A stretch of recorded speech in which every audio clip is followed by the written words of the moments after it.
नमस्कार, करेन्ट न्यूजमा यहाँलाई हार्दिक स्वागत छ। म प्रकाश गिरी। करेन्ट न्यूजमा हामी कुनै पनि विषयवस्तु उठान मात्र गर्दैनौँ, यसको छिरफार अनि विश्लेषण पनि गर्ने गर्दछौँ।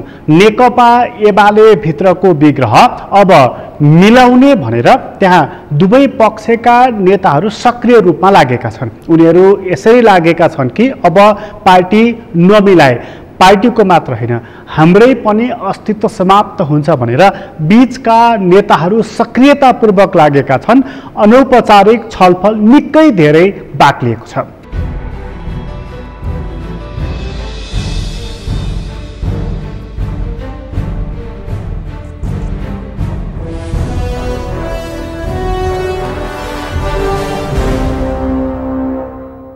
नेकपा एमाले एउटा कोणबाट लगभग फुटेको देखिन्छ।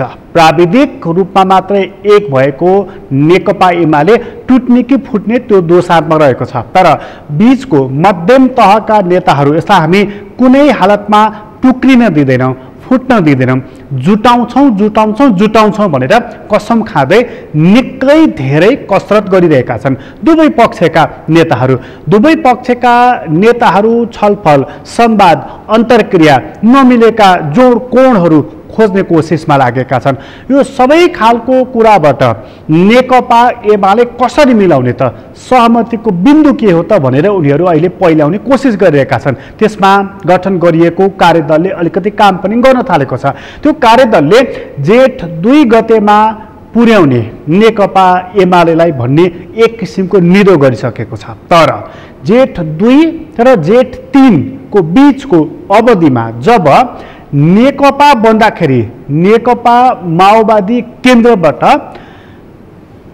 केन्द्रीय सदस्य बनेका सदस्यहरूलाई कसरी समायोजन गर्ने भन्ने विषयमा अहिले पनि उनीहरूले सहमतिको बिन्दु पहिल्याउन सकेका छैनन्। यो एउटा प्राविधिक विषय जस्तो बनेको छ। तर यही विषय मार्फत सहमतिको बिन्दु पहिल्याउने कोसिस त्यहाँनिर भइराखेको छ। यो भइरहँदाखेरि अहिले निकै असन्तुष्ट देखिएका माधव कुमार नेपाल र मलाई निकै धेरै असहयोग भयो भनेर गुनासो गरिरहेका, बेला बेलामा चेतावनी पनि दिइरहेका केपी ओली, यी दुई पात्रलाई कसरी मिलाउने, कसरी समायोजन गर्ने भन्ने चर्चाको विषय छ। र अन्तर्क्रिया या भनौँ अनौपचारिक संवादमा यही बिन्दुलाई नै सहमतिमा लैजाने कोसिस पनि भइरहेको छ। यही बेलामा माधव कुमार नेपालले मलाई प्रधानमन्त्रीको अफर पनि आइरहेको छ भनेर सार्वजनिक मञ्चबाट बताइसकेपछि विषय अलिकति तरङ्गित भएको छ। माधव नेपाललाई कसले प्रधानमन्त्रीको अफर गर्यो भनेर यही कुरामा छलफल चलिरहँदाखेरि प्रधानमन्त्री केपी शर्मा ओलीले ओठे जवाफ दिएका छन् र प्रधानमन्त्री केपी शर्मा ओलीले माधव नेपाललाई कसैले पनि प्रधानमन्त्रीको अफर नगरेको कुरा बताइदिएका छन्। उनले यस्तो बताइसकेपछि सहमतिको लागि निकै धेरै प्रयत्न गरिरहेका बीचका मध्यम तहका युवा नेताहरूलाई अप्ठ्यारो परेको छ।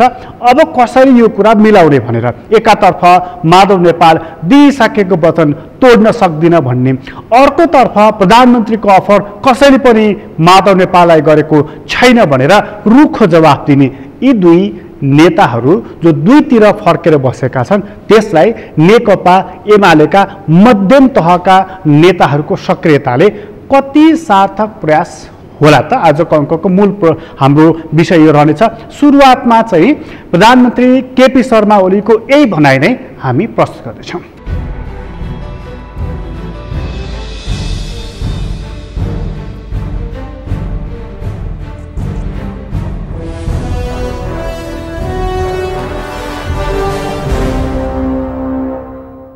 माधव नेपाल भन्ने एकजना काङ्ग्रेसका पछाडि कुद्ने मान्छे छन्। अहिले नेपालको राजनीतिमा सबैजसोले नै चिन्छन् प्राय, किनभने असाध्यै चर्चा भइराखेको छ कि यतिसम्म पनि मान्छे पतन हुन सक्दो रहेछ। आफ्नो पार्टीको सरकार डाल्ने, प्रमुख प्रतिपक्षको नेतृत्वमा सरकार बनाउने, कम्युनिस्ट आन्दोलन सिद्ध्याउने, अर्कोतिर लागिसक्ने अनि नेकपा एमालेको वरिष्ठ नेता हुँ भनेर फेरि हिँड्ने, यस्तो लाज शरम पछिको मान्छेको चर्चा अलिकति मान्छेले सकारात्मक मात्रै होइन नकारात्मक हिसाबले पनि चर्चा त हुन्छ नि, मान्छेहरूले गर्छन् नि। गान्धीको मात्रै चर्चा हुँदैन, नाथुराम गोडसेको पनि चर्चा हुन्छ। आजकल नाथुराम गोडसेको अलिक बढी चर्चा हुने गरेको छ, किनभने नेपाली कङ्ग्रेस प्रचण्ड पथमा हिँडेपछि नेपाली कङ्ग्रेसका नेताहरू नै नाथुराम गोडसे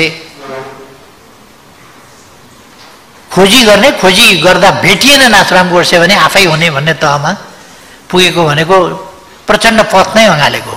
यसै त अराजनीतिक अस्थिरताको खेती, देश कता जान्छ भन्ने कुराको मतलब छैन, त्यो कुरामा पुग्नु भनेको स्वाभाविक रूपमा यो प्रचण्ड पथ नै अँगालेको।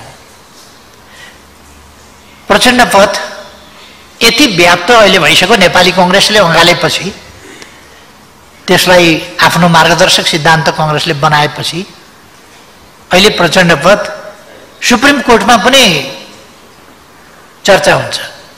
फ्रान्स र बेलायतका राजाहरू किन काटिन्थे भन्दा अहिलेको राष्ट्रपति र प्रधानमन्त्रीले गरे जस्तै गर्दा रहेछन् र पो काटिँदो रहेछ, अथवा अहिलेका राष्ट्रपति र प्रधानमन्त्रीलाई पनि काट्नुपर्छ। यो कुरा त सर्वोच्च अदालतमा प्रचण्डका एकजना कार्यकर्ताले त सर्वोच्च अदालतमै भने। नेपाली कङ्ग्रेसका कार्यकर्ताले नाथुराम गोडसे मै भन्छु अर्को ठाउँमा भने। आश्चर्य लाग्छ, सर्वोच्च अदालतले हिंसालाई यस्तो दुरुत्साहन गर्ने वक्तव्य दिँदा रोक्ने काम गरेको पाइएन। यस्तो हिंसालाई दुरुत्साहन गर्ने काम अदालतमा गर्नुहुन्न। अथवा विद्वान अधिवक्ताजी तपाईँ आफ्नो वक्तव्य सम्हालिएर राख्नुहोस् भनेर के न्यायमूर्तिहरूले त्यो सुझाव पनि राख्न सक्नुहुन्न र? तर अहिले मेरो विषय यो होइन, म यसमा गइरहन चाहन्न। झुटको राजनीति कसरी गर्छन्, गलत राजनीति कसरी गर्छन् भन्ने मात्रै मैले चर्चा गर्न खोजेको। झुटको राजनीति कसरी गर्छन् तपाईँहरूले 2-3 दिन अगाडिदेखि सुन्नुभयो होला। प्रधानमन्त्रीको प्रस्ताव मैले माधव नेपाल भन्ने व्यक्तिलाई राखेँ अरे। माधव नेपालले आफै भन्दै हिँडेका छन्, मलाई प्रधानमन्त्रीको प्रस्ताव राखे तर म मान्दिनँ। म शेरबहादुर देउवाप्रति यति समर्पित छु, मेरो यति निष्ठा छ, म देशलाई धोका दिन्छु, पार्टीलाई धोका दिन्छु, जनतालाई धोका दिन्छु, पार्टीलाई ध्वस्त पार्ने मैले कसम खाएको छु, शेरबहादुर देउवालाई प्रधानमन्त्री बनाउने कसम खाएको छु, कम्युनिस्ट आन्दोलन ध्वस्त पार्ने कसम खाएको छु, यी सबै देशलाई, जनतालाई, पार्टीलाई सबैलाई धोका दिन्छु, तर शेरबहादुर देउवालाई धोका दिन्छु। त्यो उनको राजनीति हो। उनी शेरबहादुर देउवाको पार्टी नै जोइन गर्न पनि सक्छन्, कार्यकर्ता भएर हिँडेकै छन्। प्रचण्डको पार्टी त उनलाई जोइन गर्नु नै छ अन्तमा। त्यो त उनको गन्तव्य नै त्यही हो, हुने नै त्यही हो। मैले धेरै महिना अगाडि भनेको थिएँ, माधव नेपाल भनेको प्रचण्डको एउटा मामुली कार्यकर्ता हो, मामुली कार्यकर्ता। तर अहिले धाक के लगाएर हिँडेका छन् भने केपी ओलीले मलाई प्रधानमन्त्रीको प्रस्ताव राख्यो भनेर। मलाई बौला कुकुरले टोक्या छ र? कोही काम नपाएर, कोही नेपालमा नभेटाएर यस्ता मान्छेलाई प्रधानमन्त्रीको प्रस्ताव केपी ओलीले राख्ला? यो आफै आफ्नो महत्ता बढाएर मलाई त प्रस्ताव राखेको छ, कहिले अध्यक्षको प्रस्ताव राखेको छ भन्छ, कहिले प्रधानमन्त्रीको प्रस्ताव राखेको छ भन्छ।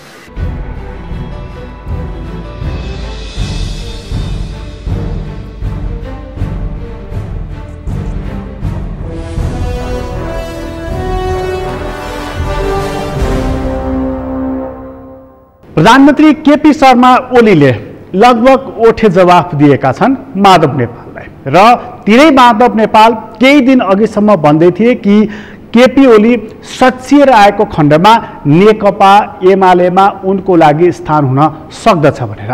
आज प्रधानमन्त्री केपी ओली, नेकपा एमालेका अध्यक्ष केपी ओली माधव नेपालप्रति कटाक्ष गर्दैछन्, उनलाई कसैले पनि प्रस्ताव गरेको छैन प्रधानमन्त्रीको रूपमा भनेर। दुई नेताको अभिव्यक्तिले सङ्केत खास राम्रो गरिराखेको छैन। यी दुई नेताको अभिव्यक्ति, क्रियाकलाप, हिँडाइ, नाप नक्सा यसले नेकपा एमाले जुट्दै छैन, टुट्दैछ भन्ने नै सङ्केत गर्दछ। र पनि मध्यम तहका नेताहरू ग्रे एरिया खोजिरहेका छन् र उनीहरू सक्रियतापूर्वक लागिरहेका छन् नेकपा एमालेको सुन्दर भविष्यको लागि वा आफ्नै लागि। सवाल बडा गम्भीर ढङ्गले उठिराखेको छ। माधव नेपाल तर्फै रहेका कैयौँ युवाहरूले पनि पार्टी विभाजन भयो भने हामी माधव नेपालतिर लाग्दैनौँ भनेर प्रष्टै जवाफ फर्काइसकेका छन्। यसको दबाब माधव नेपाललाई उत्तिकै परिराखेको छ। केपी ओलीलाई यही कुराले मद्दत गरिराखेको छ। सूर्य चिन्ह, नेकपा एमाले, जनताको बहुदलीय जनवाद यो पुँजी हो र यही मार्फत सङ्गठन र विश्वास आर्जन गर्न सक्छु भन्ने केपी ओलीको ठम्याइरहेको छ। माधव नेपाल यसैमा प्रत्युत्तर दिइरहेका छन् कि केवल चुनाव चिन्ह पार्टीको नामले मात्रै पार्टी बन्दैन भनेर उनी बताइरहेका छन्। यसकारणले अलिकति जटिलता देखिएको छ नेकपा एमालेको एकतामा। तर प्रधानमन्त्रीको यो अभिव्यक्तिपछि माधव नेपालको प्रत्युत्तर चाहिँ के छ अथवा उनी के सोचिरहेका छन्? उनले जसरी हिजो अस्ति दिइसकेको वचन फिर्ता लिन सक्दिन भनेर विपक्षी गठबन्धनप्रति आफ्नो इमान्दारिता प्रकट गरेका थिए, अब चाहिँ उनी के भन्दछन् त त्यो कुरा यहाँ प्रस्तुत गर्दछु।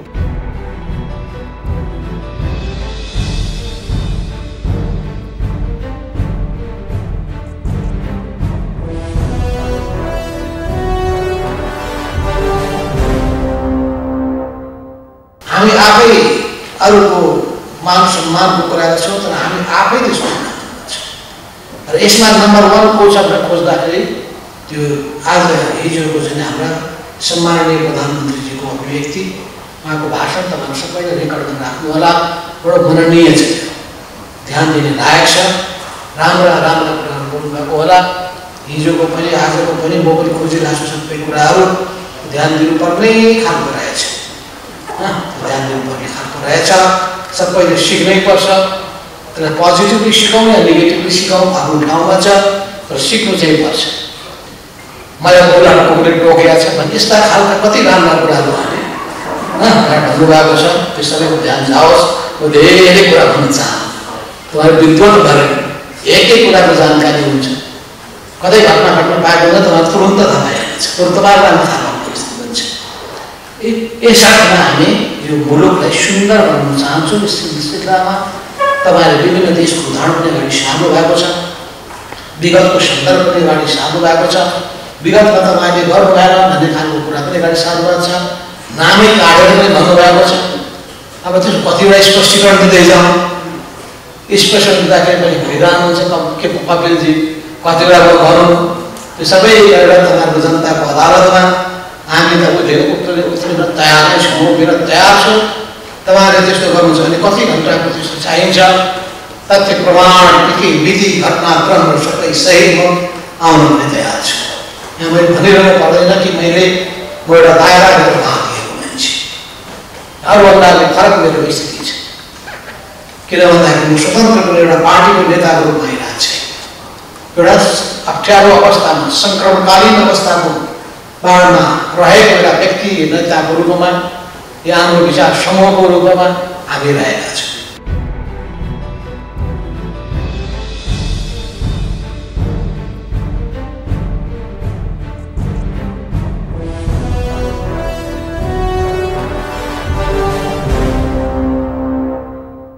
नेकपा एमालेमा दुई ठूला नेता बीचको सङ्घर्ष, जुङ्गाको लडाईँ पनि भन्न सकिन्छ। यसलाई एउटा छोडसम्म पुग्ने अनुमान गर्न थालिएको छ। तर मध्यम तहका नेताहरूको सक्रियताले अर्कै खालको सन्देश र सङ्केत दिइराखेको छ। यसले दुवै पक्षका नेताहरूलाई यसले दबावमा पारेको छ। संवादको क्रममा रहेको हुनाले यसबीचमा दुवैले अलिकति चर्का कुरा र केही चेतावनीको भाषा पनि बोलिरहेका छन्। राजनीतिमा त्यही नेताले चर्को कुरा गर्दछ जो कमजोर हुँदै जान्छ। त्यसकारणले दुवै नेताहरू चर्को बोलिरहेका छन् र आफ्नो बार्गेनिङ पावर बढाउने कोसिस पनि गरिरहेका छन्। तर त्यसको लागि आफू पक्षधर नेता कार्यकर्ता युवाहरूलाई गोलबद्ध गरेर राख्न सक्नु भने नेताहरूको सफलता देख्न सकिन्छ। यस्तो बेलामा नेकपा एमालेको एकता कति सम्भव होला त? प्रश्न फेरि पनि त्यही नै रहेको छ। यो नेताहरूको एकता वा नेकपा एमालेको एकता या कम्युनिस्ट पार्टीको अक्षुण्णता, यो सवाल पनि उत्तिकै महत्त्वपूर्ण रहेको छ र यो केवल घरेलु राजनीतिसँग मात्रै जोडिएको छैन। यसका बाछिटाहरू पराकम्पहरू धेरै परसम्म गइरहेको पनि सहजै अनुमान गर्न सकिन्छ। त्यसो गर्दा यदि नेकपा एमाले मिल्यो भने विपक्षी गठबन्धनको हालत के हुन्छ? यदि नेकपा एमाले मिलेन भनेदेखि नेकपा एमालेका अहिलेका अध्यक्ष प्रधानमन्त्री केपी ओलीको हालत के हुन्छ? यो पनि अनुमानकै विषय रहेको छ र यो अनुमानको विषयले एउटा सङ्केत र चित्र पनि कोर्दैछ कि दुवैको हालत निकै कमजोर हुन्छ, पातलो हुन्छ भनेर। त्यसो भए यी दुवै नेताले अब चाल्न सक्ने कदम चाहिँ के हुन्छ त? हामी यो कुरा लिएर एकछिनपछि आउनेछौँ। अहिले छोटो विश्राम लिँदैछौँ।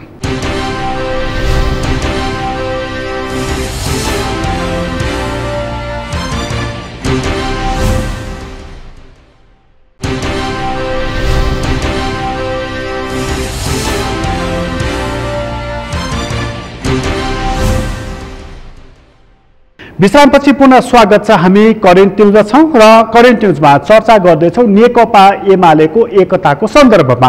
यो नेकपा एमाले अहिले न जुटेको छ न फुटेको छ, चर्केको सिसा जस्तो बनेको छ। यो चर्केको हाँडी सायद जोडिँदैन, तर राजनीतिमा यस्ता जार्गनले काम गर्दैन। निकै धेरै पर पुगिसकेका नेताहरू पनि फनक्क फर्केर मिल्ने गर्दछन्। यस्ता धेरै ठाउँहरू आउने गर्दछ। धेरै मोडहरूमा मुखै हेर्दिन भनेको मान्छे पनि कुम जोडेर हिँडेको देख्नु पर्दछ। यो राजनीति बडा घुमौरो ढङ्गबाट चल्ने गर्दछ। त्यस्तो बेलामा तिनै माधव नेपाल जसले अनैतिक काम गरे, आफ्नै पार्टीभन्दा परको उम्मेदवारलाई समर्थन जनाएर भनेर नेकपा एमालेका नेताहरू जो बताइरहेका छन्, उनीहरू नै एकताको लागि भनेर अहिले सन्देश वाहक बनेर संवाद गरिरहेका छन्। यो संवादले कुन मोड लिन्छ हेर्न बाँकी नै रहेको छ। तर माधव नेपाल चाहिँ विपक्षी गठबन्धनप्रति अहिले प्रतिबद्ध देखिन्छन्। उनले दायाँ बायाँ विपक्षीहरू समक्ष बसेर कि यो वचन तोड्ने मानिसको नाम माधव नेपाल होइन भन्ने अभिव्यक्ति दिएका छन्। यो अभिव्यक्तिले उनी विपक्षीप्रति नरम अथवा त्यो गठबन्धनप्रति उनी प्रतिबद्ध रहेको देखाउँछ। त्यसो गर्दा पार्टी एकता चाहिँ के हुन्छ त? त्यसो गर्दा नेकपा एमाले चाहिँ के हुन्छ त? माधव नेपाललाई के यो कुराको प्रभाव छैन? अथवा माधव नेपाललाई आफूसँगै रहेका युवा नेताहरू जो विभाजन भयो भने हामी त्यतापट्टि लाग्दैनौँ भनेर बारम्बार अभिव्यक्ति दिइरहेका छन्, यसको दबाब छैन त? यो सवाल पनि उत्तिकै महत्त्वपूर्ण छ। र विपक्षी गठबन्धन चाहिँ तारन्तार संवाद, अन्तर्क्रिया र आफ्ना कुरा सार्वजनिक गरिरहेको छ र जनपरिचालनदेखि लिएर ऊ अदालतसम्म पौठे जोरी खेलिरहेको छ। त्यो बेलामा विपक्षी गठबन्धनले फेरि अर्को अन्तर्संवाद गरेको छ र यो अन्तर्क्रियामा उसले आफ्ना कुरा चाहिँ के भन्न खोजेको हो त? नेकपा एमालेमा विवाद त छँदै नै छ, सरकार अहिले कि भरे त्यो पनि छँदै नै छ। अनि ऊ अन्तर्क्रिया गरेर आफूलाई के सिद्ध गर्न खोज्दैछ त्यो कुरा हामी यहाँ प्रस्तुत गर्दैछौँ।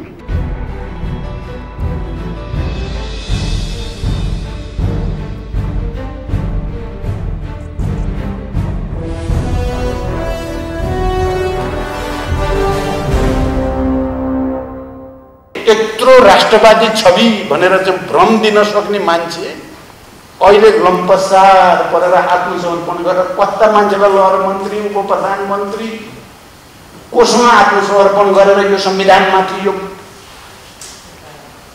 निर्मम र निरङ्कुश चाहिँ प्रहार विधि विधानमाथि, लोकतन्त्रका न्यूनतम मान्यतामाथि भ्रष्टाचार गर्दिन, गर्न पनि दिन्न। कति मिठो भाषा। सुन्दाखेरि त कर्णप्रिय त्योभन्दा मिठो त भ्रष्टाचारबारे भाषै हुनु सक्दैन नि। तपाईँहरू बुद्धिजीवी, भाषा सम्बन्धी पनि ज्ञान छ तपाईँहरूलाई। भ्रष्टाचारका विरुद्ध त्योभन्दा मिठो अर्को वक्तव्य हुन्छ त म गर्दिनँ, गर्न पनि दिन्नु, के राम्रो। तर अब आज त दुनियाँले देख्यो नि, प्रधानमन्त्री भएर भ्रष्टाचारमा निर्लिप्त मान्छे र अरबौँ लुट्ने को हो भनेर त दुनियाँले देखिसक्यो नि। अब त भने यस्तो प्रवृत्तिसँग हाम्रो सङ्घर्ष पर्यो। अहिले संविधानमाथि यो भइरहेको सन्दर्भ र अदालतमा यो विषय भइरहेको सन्दर्भ तपाईँहरूले विश्वास व्यक्त गर्नुभयो संसद त पुनर्स्थापना हुन्छ। सबै तथ्य तर्क प्रमाण नजिर सबै हेर्दा संसद पुनर्स्थापना हुने कुरामा आशंका गर्ने ठाउँ त छैन। तर म के भन्छु भने म अझै नै विश्वस्त हुन सकेका छैन। अझै पनि एउटा खेल अलिक ठुलै चलिरहेको पनि गन्दा आउँछ मलाई।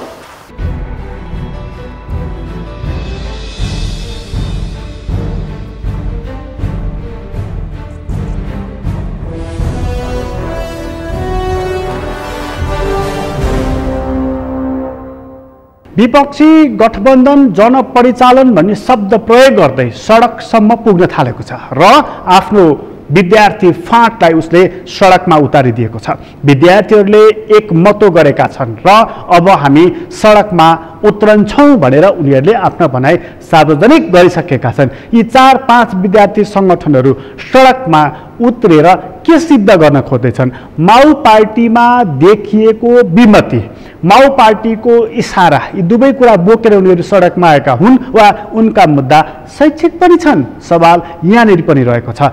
नेपालमा जब माओ पार्टीहरू बीचमा विग्रह हुन्छ, समीकरणहरू भत्कन्छन्, गठबन्धनहरू तोडिन्छन्, नयाँ गठबन्धनहरू बन्छन्, त्यसपछि विद्यार्थीहरू सबैभन्दा पहिला सडकमा आउने गर्छन्। कहिले शैक्षिक माग लिएर, कहिले पेट्रोलियम पदार्थको भाउ बढ्यो भनेर, कहिले महँगी आदि इत्यादि भयो भनेर। तर पहिला आउने विद्यार्थी सङ्गठन हुन्, अर्थात् पानी छाम्ने विद्यार्थीहरूले हो र उनीहरू पानी छाम्नको लागि सडकमा उत्रिसकेका छन्।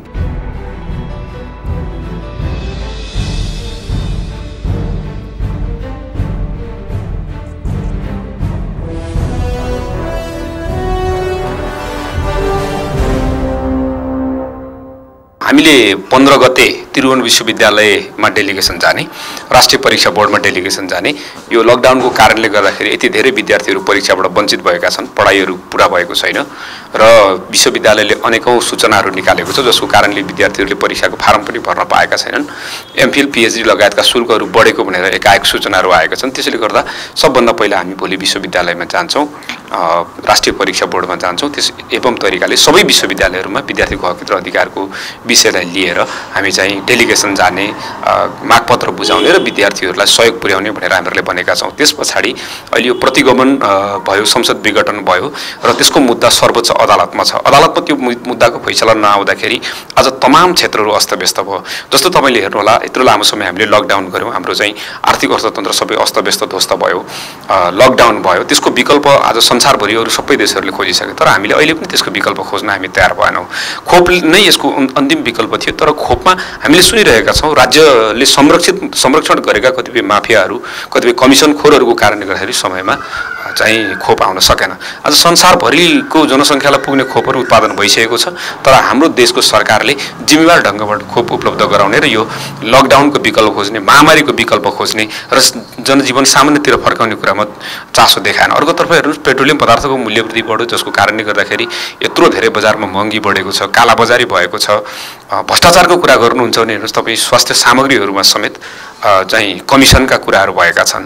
एकातर्फ जनताले अक्सिजन नपाएर मरेका छन्, अर्कोतर्फ जनताले बेड पाएका छैनन्, आइसियु भेन्टिलेटर पाएका छैनन्। देशको प्रधानमन्त्री अर्कोतर्फ अम्बाको पात, बेलौतीको पात, बेसरपानी भन्दै हिँड्नु भएको छ। यत्रो 9,000 मानिसहरू मरिसकेका छन्। हामी कहिलेसम्म घरमा चुप लागेर बस्ने?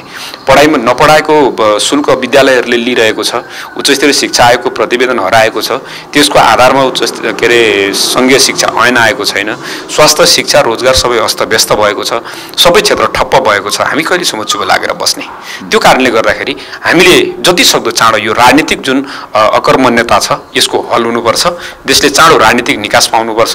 देशले चाँडो राजनीतिक निकास पाएर हामीले खोप पाउनुपर्छ। हाम्रो पढाइ सुचारू हुनुपर्छ। पढाएको मात्रै शुल्क लिनुपर्छ। विद्यार्थीहरूलाई कुनै तनाव बनाउँदैन, अभिभावकलाई कुनै तनाव बनाउँदैन हैन। स्वास्थ्य, शिक्षा, रोजगार लगायतका राज्यले प्रवाह गर्ने भनेका कुराहरूको प्रत्याभूति दिलाउनुपर्छ। त्यसैले गर्दा हामी बाध्य भएर संयुक्त विद्यार्थीको तर्फबाट हामीले चाहिँ सङ्घर्षको कार्यक्रमहरूमा तयार गरेर गएका छौँ।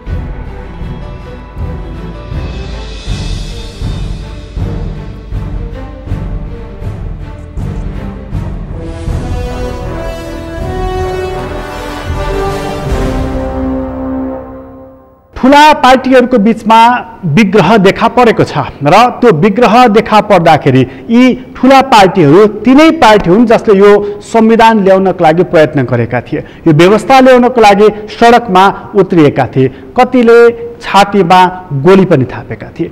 तिनै राजनीतिक पार्टीहरू अहिले मुखामुख भएका छन् र उनीहरूको लडाईँले कस्तो परिणति ल्याउँदैछ हेर्न बाँकी नै छ। कति मानिसहरू प्रतिक्रान्तिको सङ्केत हो भनिरहेका छन्, कति मानिसहरू यो राजनीतिक प्रणाली अब उल्टिन लाग्यो भनिरहेका छन्, कति मानिसहरू दलतन्त्र असफल भयो भनिरहेका छन्, कति मानिस चाहिँ राजनीतिक संस्कार, लोकतान्त्रिक आचरण भएन भनिरहेका छन्।